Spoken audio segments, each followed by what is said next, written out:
صغیر کی ایک مشہور تاریخی کتاب تاریخ فرشتہ میں ایسے واقعات درج ہیں جو آج بھی بحث کا موضوع بنتے ہیں۔ آئیے ان میں سے 3 دیکھتے ہیں۔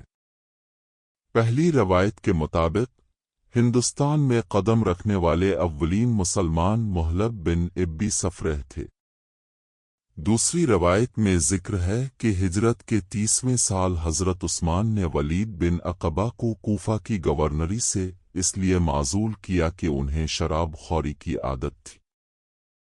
اسی سال کے حالات بیان کرتے ہوئے کتاب میں یہ بھی روایت نقل کی گئی ہے کہ طبرستان کی مہم میں امام حسن اور امام حسین شریک تھے اور جرجان کی فتح کا ذکر کیا گیا ہے۔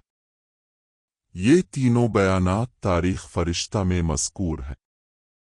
تاریخ کی مختلف کتابوں میں ان واقعات کی تفصیلات اور بعض اوقات آراء مختلف بھی ملتی ہیں، اس لیے ہر روایت کو اس کے تاریخی سیاق میں سمجھنا ضروری ہے۔